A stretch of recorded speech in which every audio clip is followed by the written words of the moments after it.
ये जो foundations of Indian culture है, ये श्री अरविंद का one of the major works है।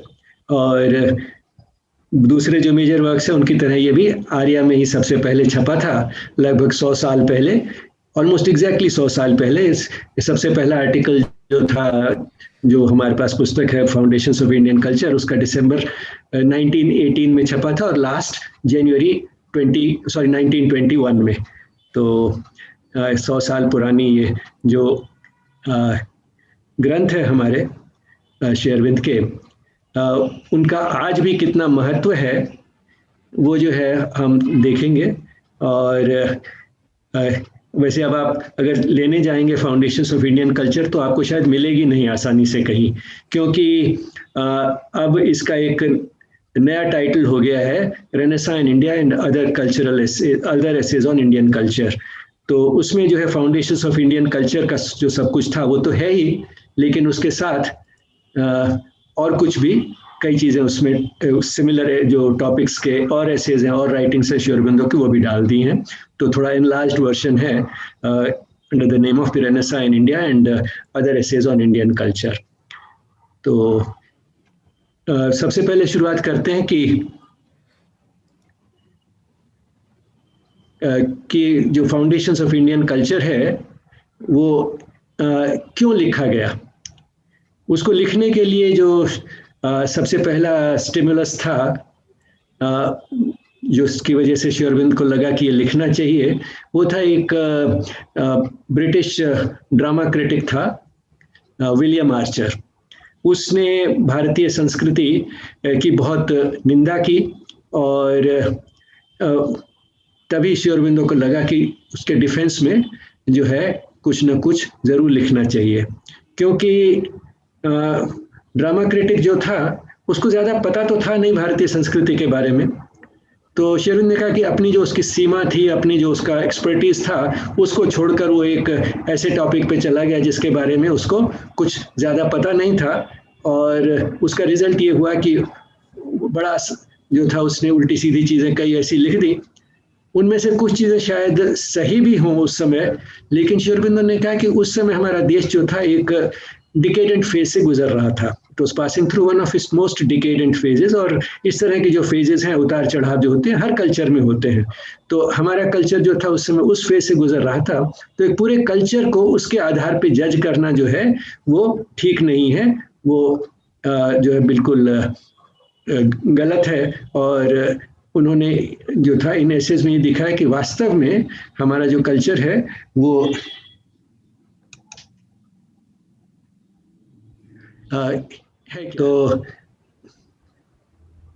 ये टॉपिक तो आपने सुन ही लिया है और मैंने ये भी आपको बता दिया कि अब ये जो है नई किताब है, the renaissance in India and other essays on Indian culture. ये इसका नया फॉर्म है जिसमें जो थोड़ा ज़्यादा एनलार्ज्ड है। और ये क्यों लिखा गया? क्योंकि विलियम आर्चर ने एक बहुत बुरी तरह से और अनजस्टिफाइड निंदा की भारतीय संस्कृति की, और ये लगभग 100 साल पहले जो था हुआ। और श्री अरविंद ने रिस्पॉन्ड किया आर्या में ये निबंध लिख के भारतीय संस्कृति पे। और श्री अरविंद ने जो भारतीय संस्कृति को डिफेंड किया वो बेसिकली ये 3-4 आधार थे उसके, कि विलियम आर्चर जो था उसको पता नहीं था। एंड श्री अरविंदो ने अपना जो उनकी कैरेक्टरिस्टिक बड़ी impressive language है उसमें लिखा कि his only qualification was his sublime and confident ignorance of the subject on which he was writing। और दूसरा कि होलसेल कंडेमनेशन थी। अगर कुछ जो था पॉजिटिव कुछ नेगेटिव दोनों चीज देखने की कोशिश करें तो लगता है कि कम से कम उसने कुछ कोशिश की है समझने की।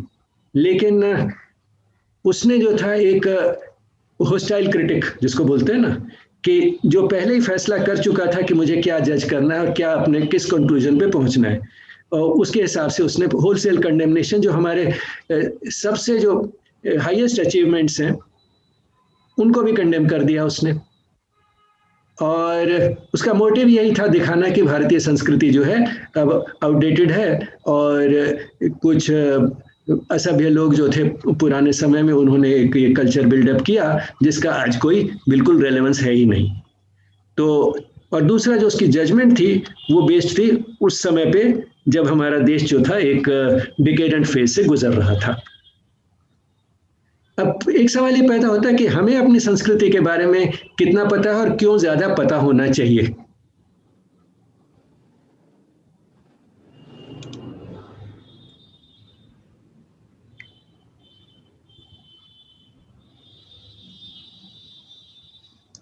क्यों पता होना चाहिए? ये जो है सिर्फ इसलिए नहीं है कि हम भारतीय इसलिए हमें भारतीय संस्कृति के बारे में पता होना चाहिए। हमें इसलिए पता होना जरूरी है क्योंकि इस कल्चर में वो कुंजी है जो सबको चाहिए। और वो कुंजी किस चीज की है कि हम संसार में जीते हुए दैनिक जीवन जो सांसारिक जीवन है, संसारी जीवन है, उसको जीते हुए किस तरह से प्रसन्न भी रह सकते हैं और जो असली हमारा उद्देश्य जीवन का वो कैसे पूरा कर सकते हैं। तो ये दोनों चीजें जो है एक दूसरे से जुड़ी हुई हैं। जीवन को सार्थक बनाने के लिए नहीं कि हम जो है अपनी ये सोचे कि अब तो हम खुश नहीं रह सकते, अब तो हमें कोई दुखी जीवन या एक नीरस जीवन जो है जीना ही पड़ेगा। तो उद्देश्य है क्या और क्यों वो उद्देश्य पूरा जब हम करने लगते हैं तो हमारे जीवन में एक शांति का अनुभव भी होता है। तो ये जो एक चीज है वो संसार ने देखा है बार बार रिपीटेडली कि उनको उसके लिए हमारी सभ्यता की ओर ही देखना पड़ा है, क्योंकि मटेरियल प्रोग्रेस से वो जो है कभी भी वो हासिल नहीं हो पाया है। और जो बेसिक प्रॉब्लम्स है ह्यूमन एग्जिस्टेंस की, सफरिंग एंड मिजरी, वो जो है उनको दूर करने के लिए कई सॉल्यूशंस ट्राई किए गए, कई एक्सपेरिमेंट्स किए गए, लेकिन जब वो सब फेल होते हैं तो बार बार सारी संसार ने हमारी तरफ ही देखा है। तो क्योंकि वो हमारा कल्चर है, हमारी धरोहर है, तो कम से कम हमें तो ठीक तरह से समझना चाहिए कि उसमें क्या ऐसी चीज है जिसके कारण इस कल्चर में ये कुंजी छिपी हुई है और वो कुंजी क्या है। श्री अरविंद ने लिखा उसमें फाउंडेशंस ऑफ इंडियन कल्चर में कि ट्रू हैप्पीनेस जो है, असली खुशी, वो जो है वो तभी मिलती है जब हमारी जो आत्मा है, सोल और द स्पिरिट, उसको ढूंढ लेते हैं और हम उसकी एक हार्मनी, उसका एक सामंजस्य अपने तन और मन से बिल्ड कर लेते हैं। तो दोनों चीजें इंपॉर्टेंट है, उसको डिस्कवरी, उसको ढूंढना, और फिर उसमें और हमारे माइंड और बॉडी के साथ उसका सामंजस्य स्टेब्लिश करना। और किसी भी कल्चर को अगर हमें का मूल्यांकन करना है तो इसी आधार पे करना चाहिए कि किस हद तक इस हार्मनी की कुंजी, इस सामंजस्य की कुंजी उस संस्कृति ने ढूंढी है और किस हद तक उसके जो ऑब्जर्व कर सकते हैं चीजें, एक्सप्रेशंस, उसमें वो रिफ्लेक्ट हो रही है, उसमें वो दिखाई दे रही है किस हद तक। तो उसी के आधार पे किसी कल्चर को जज करना चाहिए। तो being happy is not a sin, पाप नहीं है खुश रहना, लेकिन वो खुशी सच असली खुशी होनी चाहिए, क्योंकि खुशी भी कई तरह की हो सकती है। खुशी को हम एक तरह से डिफाइन नहीं कर सकते। अगर हम खुशी को एक तरह से डिफाइन करके फिर छोड़ दें कि हाँ अब हमें पता लग गया खुशी किस चीज से मिलेगी और उसकी रिवीजन हम करने को तैयार ही ना हो, तो डेफिनेटली खुशी नहीं मिलेगी। क्योंकि पहला रिस्पॉन्स जो होता है खुशी का ये होता है कि जब हमें कुछ बाहर से मिलेगा, जो चीज हमारी इंद्रियों को सुख देती हैं, आकर्षित करती हैं, वो मिलेंगी तो हम खुश रहेंगे। लेकिन जब उनसे खुशी नहीं मिलती तो पहली चीज तो यह है कि हमें रिवाइज करना चाहिए कि खुशी जो है अगर इससे नहीं मिल रही तो इसका मतलब इनमें असली खुशी नहीं थी। असली खुशी किस चीज में है वो ढूंढना चाहिए। और ट्रू हैप्पीनेस इसीलिए लिखा है श्री अरविंद ने यहाँ कि ट्रू हैप्पीनेस जो है सिर्फ इस एक चीज में है, अपनी आत्मा को ढूंढना और उसका जो सामंजस्य अपने तन और मन से स्टैब्लिश करना। तो इसलिए हमें अपनी संस्कृति के बारे में अधिक पता होना चाहिए, समझना चाहिए, क्योंकि हम सब प्रसन्न रहना चाहते हैं, कोई भी दुखी नहीं रहना चाहता। अब आते हैं इस पे कि कल्चर है क्या।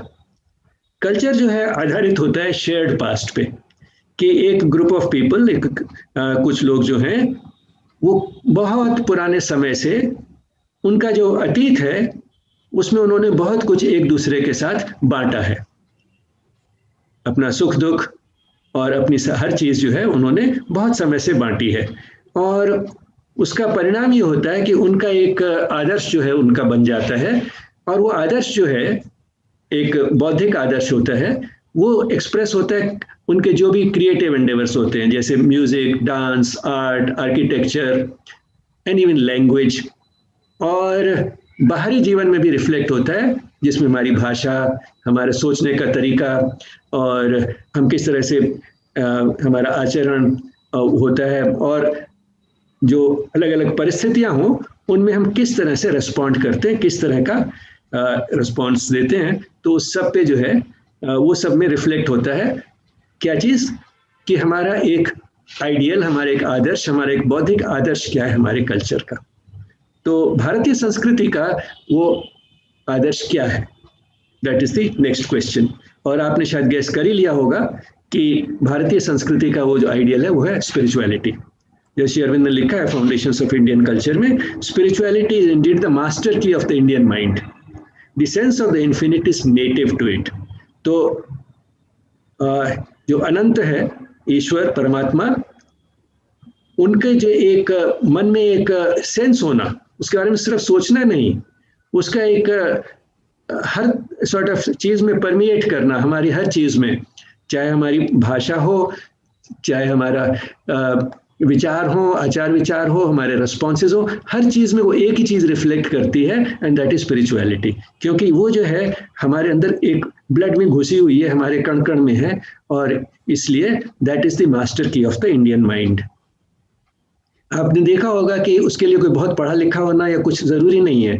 आप अगर सब्जी वाले से भी बात करते हैं और कोई ऐसी कॉन्टेक्स्ट होता है कि जिसमें वो चीज़ अप्रोप्रिएट है, तो उसको 2 मिनट नहीं लगते कहने में कि भगवान तो हर जगह है, हर चीज़ में है, कण कण में है, जिंदा चीज़ में भी है, जो जिंदा चीज़ नहीं है उसमें भी है, मिट्टी में भी है, पत्थर में भी है, लकड़ी में भी है, पौधे में भी है।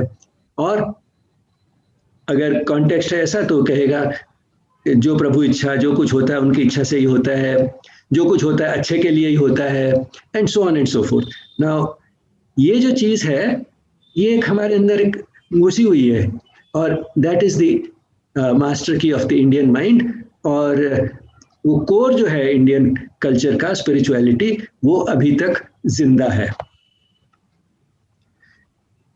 तो स्पिरिचुअलिटी जो है, क्योंकि हमारा डिफाइनिंग आइडियल है, दैट परमेट्स एवरीथिंग, हमारा आर्ट, हमारा साहित्य, हमारे जो सामाजिक आइडियाज हैं, और एक साधारण व्यक्ति का एटीट्यूड टू लाइफ, कि हमारे जीवन जो है उसमें एक नैतिकता होनी चाहिए, और हमारे जीवन में जो उतार चढ़ाव होते हैं वो सब ईश्वर की इच्छा से होते हैं, और उनमें कुछ ना कुछ अच्छा होता है। और जीवन का जो उद्देश्य है वो केवल खाना पीना और मस्ती करना नहीं है, हमें अपने से और अपनी इंद्रियों के सुख से आगे और ऊपर कुछ सोचना है। So this is something which is native to the Indian mind, और ऑर्डिनरी इंसान, कोई भी साधारण इंसान के एटीट्यूड में भी आता है। और ये हमने बहुत देखा कोरोना वायरस के पेंडेमिक में, कि जिस तरह का डर और जिस तरह का पैनिक वेस्टर्न कंट्रीज में हुआ वो भारत में हुआ ही नहीं। और अब एक स्टडी आई है सामने कि सबसे ज्यादा डेथ्स जो कोरोना वायरस से हुई हैं वो उन लोगों की हुई हैं जिन्होंने रिस्पॉन्स था फियर एंड पैनिक, जो डर गए और एकदम पैनिक वाली सिचुएशन में चले गए। Those were the ones who died the most. So it had a strong relationship to the response. और शायद ये एक कारण था कि भारत में केसेस भी कम हुए और मृत्यु भी बहुत कम हुई। We have done much better than most of the countries in the West, or every country in the West. अब आते हैं कुछ एस्पेक्ट्स ऑफ इंडियन कल्चर जो शेरविन ने फाउंडेशंस ऑफ इंडियन कल्चर में काफी डिटेल में जिनकी उन्होंने बात की है। एक चीज उन्होंने बात की है वो है जो 4 पुरुषार्थ जिसको हम बोलते हैं, काम, अर्थ, धर्म और मोक्ष। तो ये चारों चीजें हमारे जीवन में इंपॉर्टेंट है। काम क्या है? डिजायर्स, इच्छा होने में कोई गलती नहीं है, इच्छाएं होती हैं सबकी, और उनकी पूर्ति के लिए अर्थ चाहिए, पैसा या जो भी तरीका उपाय है जिससे कि वो हमारी इच्छाएं पूरी हो सकती हैं, उसमें भी कोई प्रॉब्लम नहीं है। लेकिन उन इच्छाओं को हम पूरा कैसे करें, धर्म का ध्यान रखते हुए कि ठीक क्या और गलत क्या है। यह नहीं कि किसी भी तरह से हम अपनी इच्छा को पूरा करने की कोशिश करें, क्या ठीक और क्या गलत है उसका ध्यान जरूर रखें। वो मतलब है धर्म का। और वो करना क्यों इंपॉर्टेंट है? क्योंकि जीवन का लक्ष्य है मोक्ष। मोक्ष का मतलब ये नहीं है कि हम जब मृत्यु हो जाए उसके बाद हमें यहाँ ना आना पड़े, केवल वो मोक्ष नहीं है। मोक्ष जो है हमें यहाँ पृथ्वी पे भी मिल सकता है। वो मोक्ष क्या है? कि हम संसार की किसी भी चीज पे, किसी भी व्यक्ति पे अपनी शांति के लिए निर्भर ना हो।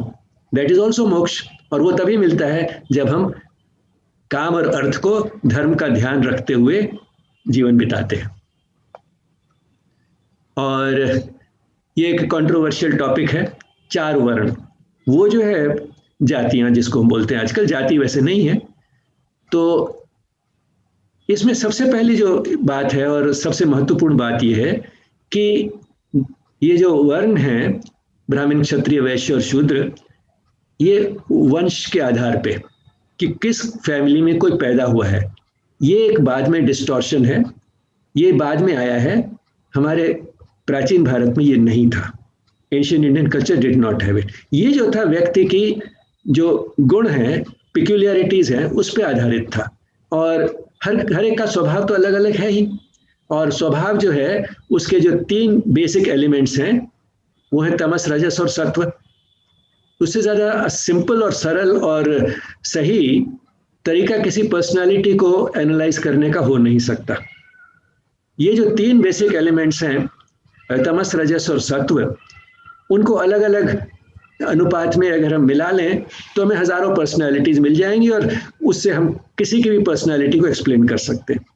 तो जो ऐसे व्यक्ति हैं जिनमें सत्व बहुत ज्यादा है, थोड़ा सा रजस भी है, तमस जो है नाम मात्र ही है, अगर है तो तमस उनमें दिखाई ही नहीं देता, उनको हम ब्राह्मण कह सकते हैं। और जिनमें रजस बहुत ज्यादा है, सत्व भी काफी है, तमस जो है नेग्लिजिबल है, उनको हम क्षत्रिय कह सकते हैं। और जिनमें रजस जो है वो बहुत ज्यादा है, सत्व बहुत थोड़ा सा ही है और तमस काफी है, उनको हम वैश्य कह सकते हैं। तो रजस भी है, तमस भी है, सत्व बहुत कम है। शूद्र में तमस बहुत ज्यादा है, रजस बहुत कम है, सत्व भी बहुत कम है। तो एकदम से तीनों चीजें हर एक में हैं, लेकिन प्रोपोर्शन अलग अलग है। और उसके आधार पे हम ये 4 कह सकते हैं और उसके हिसाब से उनको जो है अलग अलग तरह के काम जो हैं वो ज्यादा अच्छी तरह से कर पाएंगे। तो यही आधार था इसका। और ये नहीं है कि जो ब्राह्मण है उसके सारे प्रिविलेज ज्यादा थे, उसकी रिस्पॉन्सिबिलिटीज भी ज्यादा थी, उससे ज्यादा उम्मीद की जा सकती थी कि वो कोई गलती नहीं करेगा, गलत काम नहीं करेगा। और अगर वो गलती करे तो उसके लिए सजा भी ज्यादा थी। शूद्र जो है उससे उतनी आशा नहीं की जा सकती थी, और अगर फिर भी वो गलती करे तो उसको सजा कम मिलती थी। अब ये 4 आश्रम के जीवन के 4 फेजेस, ब्रह्मचर्य पहले 25 वर्ष, गृहस्थ उसके अगले 25, वानप्रस्थ उससे अगले 25, संन्यास उससे अगले 25 वर्ष। 25 जो है एग्जैक्ट फिगर जरूरी नहीं है, इंपॉर्टेंट चीज है कि जीवन जो है एक पर्टिकुलर साइकिल जो है उसमें चलता है, तब भी चलता था, अब भी चलता है। और ब्रह्मचर्य जो है वो एक प्रिपरेशन है, आगे के लिए तैयारी है। और उसमें बेसिकली हम ले रहे हैं सब जगह से, माता पिता से ले रहे हैं, अध्यापकों से ले रहे हैं, गुरुओं से ले रहे हैं और समाज से ले रहे हैं, तैयारी कर रहे हैं जीवन को जीने के लिए। गृहस्थ में उल्टा हो जाता है, देना है, देना शुरू हो जाता है, माँ बाप को देना, अपने परिवार को देना, बच्चों को, समाज को देना, वो देने का फेज शुरू हो जाता है। उससे फिर ट्रेनिंग मिलती है कि हम केवल उनको ना दें जो हमारे सगे संबंधी हैं या जिसके प्रति हमारी एक रिस्पॉन्सिबिलिटी है, हम दूसरों को भी दें। वो वानप्रस्थ में और उसको एक्सटेंड कर देते हैं। और जो रिस्पॉन्सिबिलिटीज खत्म हो गई तो अटैचमेंट भी खत्म होनी चाहिए, और वो कंटिन्यू करेगा तो संन्यास में जाके पूरी तरह से डिटैच कर सकते हैं अपने मन को। लेकिन उसके लिए भी जरूरी नहीं है कि हम संसार में कुछ भी करें नहीं, हर फेज में एक काम जो है चेंज होता रहेगा।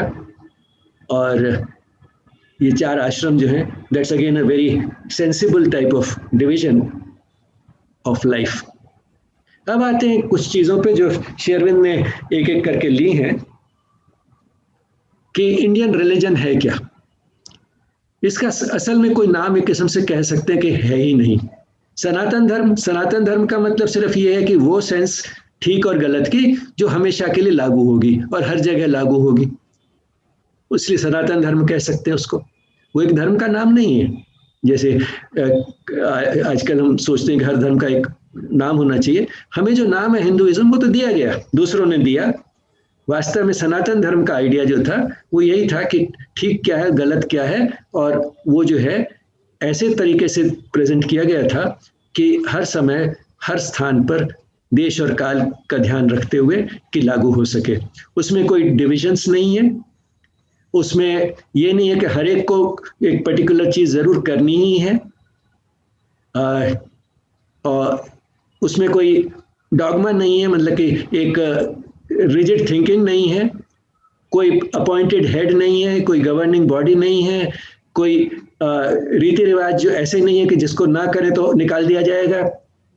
हर तरह का विश्वास जो अलाउड है। यहाँ तक कि अगर कोई परमात्मा में विश्वास नहीं है उसका, तो वो भी अपने को हिंदू कहला सकता है। वो आज तक चल रहा है। और एडवेंचर क्या है कि मुझे विश्वास नहीं है लेकिन मैं अपने आप पता करना चाहता हूँ, वो फ्रीडम भी अवेलेबल है, स्पिरिचुअल एडवेंचर। और अगर लगन सच्ची हो और रिसेप्टिविटी अच्छी हो, उसको उत्तर मिल जाए तो वो ऋषि बन जाता है। तो आज भी ऋषि बन सकता है, और ऋषि को अगर एक्सप्रेस करना है कि मुझे क्या एक्सपीरियंस हुआ है तो वो लिख देता है, तो उपनिषद बन जाता है। तो इसीलिए हमारे 100 से ज्यादा उपनिषद बन गए, और आज भी उपनिषद बन सकते हैं, और श्री अरविंद ने क्रिएट किए हैं। सावित्री उपनिषद है, श्री अरविंद उपनिषद है संस्कृत में, और लाइफ डिवाइन भी एक उपनिषद है। तो आज भी उपनिषद क्रिएट हो सकते हैं किसी भी भाषा में।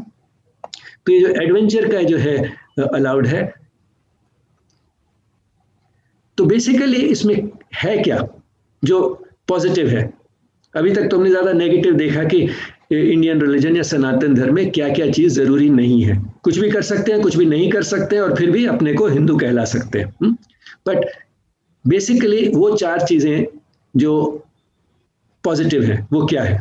एक तो यह है कि ईश्वर में विश्वास है, परमात्मा में विश्वास है, जिसको श्री अरविंद ने लिखा हाईएस्ट कॉन्शियसनेस में विश्वास है। दूसरा, एक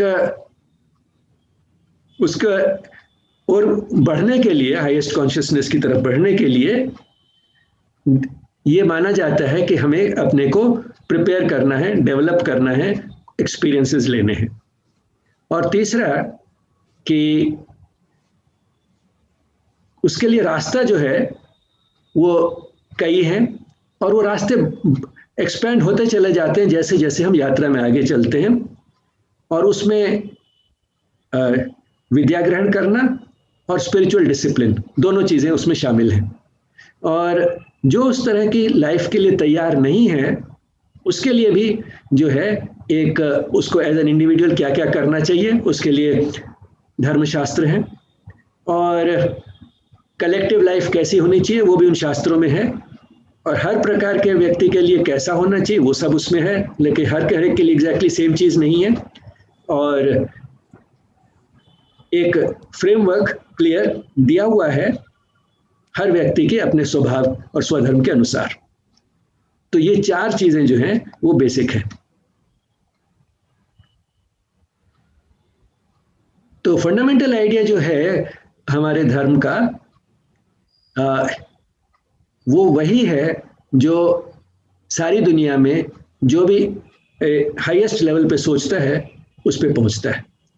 सो एक चीज तो जो है परमात्मा में विश्वास, एटलीस्ट वो तो एक फंडामेंटल आइडिया है जो हर जगह हर व्यक्ति ने किसी भी बैकग्राउंड का हो इसके बारे में सोचा है और इस निष्कर्ष पे पहुंचा है। So the fundamental idea of all Indian religion is one, common to the highest thinking everywhere. अब ये जो हमारे आर्ट, लिटरेचर, हर चीज में रिफ्लेक्ट होता है हमारा कल्चर। तो आर्ट में कैसे रिफ्लेक्ट होता है स्पिरिचुअलिटी, कि आर्टिस्ट जो है उसको जरूरी नहीं है कि जैसा उसको एग्जैक्टली नेचर में कोई चीज होती है उसको डिटेल में उसकी नकल करे। उसको अपनी जो अंदर उसके एक विजन है, स्पिरिचुअल विजन है, उसके हिसाब से उसको एक शक्ल देनी है। इसलिए लाइन को कैसे चलाना है, कौन सा रंग भरना है, वो उसकी सबसे पहली प्रीऑक्यूपेशन नहीं है, वो लास्ट चीज है। और ये क्यों इंपॉर्टेंट है कहना? वो इसलिए इंपॉर्टेंट है क्योंकि हमारा जो आर्ट है उसका क्रिटिसिज्म एक ये होता है कि उसमें जो है वो ठीक नहीं है, कोई चीज़ एग्जैजरेटेड क्यों है, डिटेल्स ठीक नहीं है। ग्रीक स्टैचूज में वो डिटेल्स बहुत अच्छी हैं, ऐसे लगता है ग्रीक स्टैचू अगर आप देखें तो लगता है जैसे एक्चुअली एक इंसान आपके सामने खड़ा है, एक्सेप्ट दैट अगर वो मार्बल में है तो पूरा वाइट कलर का है, पर लेकिन इंसान जो है उसका हर फोल्ड, हर क्रीज, वो जो है हर बाल जो है वो डिटेल में दिखाई देता है। हमारे स्कल्पचर्स में वो नहीं दिखाई देता। और शिव कहते वो इसीलिए नहीं दिखाई देता क्योंकि आर्टिस्ट की वो उद्देश्य ही नहीं था, उसको एक अपनी विजन दिखानी थी। जैसे बुद्धा के स्टैचूज हैं, तो शेरविन यह कहते हैं कि बुद्धा का शांति से निर्वाण की स्थिति में जिस तरह के उनके चेहरे पे शांति थी, उसको दिखाने के लिए फेस की डिटेल्स देना जरूरी नहीं है। तो फेस की डिटेल्स ना देके आर्टिस्ट अपनी इस विजन को कि बुद्धा के स्टैचू में किस तरह से मुझे निर्वाण की शांति दिखानी है वो दिखा सकता है, वो उसका एम है। लिटरेचर में वही हमारा साहित्य जो है उसमें भी वेद हो, उपनिषद हो, रामायण हो, महाभारत हो या कालिदास की पोइट्री हो, हर चीज में आप देखते हैं कि स्पिरिचुअलिटी जो है उसका एक उसके बीच में है। That thread is running throughout all our literature. Politics, हमारे यहाँ राजा होते थे, लेकिन राजाओं के जो थे स्पिरिचुअल एडवाइजर्स भी होते थे, और राजा जो था उसको भी ध्यान रहता था कि मेरा एक राजधर्म है, उसका पालन करना है, और धर्म जो था वो राजा से बड़ा था। Greater than the king was the धर्म ऑफ द किंग। और पावर को वो अपना पर्सनल पावर नहीं समझता था, वो सोचता था मैं तो केवल एक ईश्वर का यंत्र हूं, ये पावर मुझे दिया गया है तो इसका मैं दुरुपयोग ना करूं। तो spirituality run through even politics. ये एक ऐसा देश है जहां राजा ने भी ऋषि को प्रणाम किया है हमेशा। So spirituality enters everything in this country, it permeates every aspect of Indian life. तो शेरविन ने इसमें जो हमारा कांटेक्ट हुआ विद द वेस्ट और जो डिफरेंसेस हैं between the Indian mind, typical Indian mind and the typical western mind, उसको भी दिखाया है। तो एक किस्म से 3 बेसिक चीजें निकलती हैं in the Indian mind: spiritual mind, intuitive mind, कि हमें एक अंदर से जो एक आवाज आती है उसको हम ज्यादा ध्यान देते हैं। जरूरी नहीं है कि जो बिल्कुल तर्क वितर्क के अनुसार चीज हो या बौद्धिक लेवल पे हो, उसकी तरफ ज्यादा ध्यान दें। हम इंट्यूटिव चीजों पे काफी ध्यान देते हैं। और एक साइकिक कॉन्शियसनेस है कि हमारे अंदर कुछ तो और है, संसार में कुछ तो और है जो दिखाई देता है, सुनाई देता है, उससे आगे कुछ तो और है, उसकी तरफ हम काफी ध्यान देते हैं। So we are basically spiritual, intuitive and psychic in nature. Western mind जो है उसकी शुरुआत ही जो है स्केप्टिसिज्म से होती है, कि प्रश्न पूछना, संदेह होना, जो हमारी बुद्धि के लक्षण है। To doubt and to question is typically the function of the intellect. तो वो उनमें ज्यादा है। हर चीज को का विच्छेद करना, छोटे छोटे स्मॉल पार्ट को अलग अलग स्टडी करने की कोशिश करना, एनालिटिक एटीट्यूड, और हर चीज को नापने की कोशिश करना, mathematical attitude. That is the typically the western mind. ये एक भ्रम है कि स्पिरिचुअलिटी जो है, आध्यात्म जो है, वो संसारी जीवन के साथ मिल नहीं सकता। या तो हम संसारी बन सकते हैं या आध्यात्मिक बन सकते हैं। ये गलत धारणा हमारे देश में लगभग 1000 वर्ष से है और पूरी तरह से निकल नहीं पा रही है। शेरविन ने बहुत प्रयास किया सीमा ने, लेकिन पूरी तरह से निकल नहीं पा रही है, और उसके लिए हमारे देश का बहुत नुकसान हुआ है। तो हमें ये ध्यान रखना चाहिए कि स्पिरिचुअलिटी जब हम पीक पे थे, जब हमारे यहाँ आध्यात्म जो था जीवन में बहुत ज़्यादा था आज से, उस समय हम भौतिक स्तर पर भी, मटेरियल लाइफ में भी संसार से आगे थे। लगभग 1000 वर्ष तक से पहले तक हम संसार में किसी से भी पीछे नहीं थे, ना साइंस में, ना मटेरियल प्रोग्रेस में, ना प्रॉस्पेरिटी में। और इसीलिए तो हमारे ऊपर इतने हमले हुए। जैसे शेरविन ने लिखा है इसमें फाउंडेशंस ऑफ इंडियन कल्चर में कि अभी बहुत एक रिसेंट बात है, मॉडर्न टाइम्स है, जब बैलेंस चेंज हो गया है। इन मॉडर्न टाइम्स से पहले कहीं पे भी वेल्थ ज़्यादा नहीं थी, प्रॉस्पेरिटी ज़्यादा नहीं थी, कॉमर्शियल प्रॉस्पेरिटी ज़्यादा नहीं थी, मटेरियल प्रोग्रेस ज़्यादा नहीं हुई थी, और सोशल ऑर्गेनाइजेशन जो थी हमसे ज़्यादा अच्छी कहीं नहीं थी। हर चीज़ में हम सबसे आगे थे। और आध्यात्म होते हुए, तो आध्यात्म और जो ये सारी प्रोग्रेस है जो दिखाई देती है वो एक दूसरे से के कॉन्फ्लिक्ट में नहीं है, उनका आपस में कोई द्वेष नहीं है, वो दोनों साथ साथ चल सकते हैं। वास्तव में असली प्रोग्रेस तभी होगी जब आध्यात्म भी होगा। लेकिन ये सब चेंजेस जो आई हैं जिसकी वजह से हमारे देश का पतन हुआ, वो होते हुए भी हमारा कल्चर अभी तक जिंदा है। कुछ तो इसमें है कि ये कल्चर जो है वो अभी भी चल रहा है। जिसमें ने कहा, आज भी आप किसी अनपढ़ से भी बात करें तो उसके मुंह से वही चीज़ें बड़ी जल्दी निकलती हैं जो आध्यात्म रिफ्लेक्ट करती हैं। तो देयर मस्ट बी, कुछ तो होगा। जैसे शेरविन यहाँ कहते हैं, there must be some heart of soundness, some saving truth which has kept this people alive and still enables it to raise its head and affirm its will to be and its faith in its mission। या जैसे इकबाल ने कहा था, यूनान मिस्र रोमा सब मिट गए जहां से, बाकी मगर है अब तक नामो निशान हमारा। कुछ बात है कि हस्ती मिटती नहीं हमारी, सदियों रहा है दुश्मन दौरे जहां हमारा। धन्यवाद।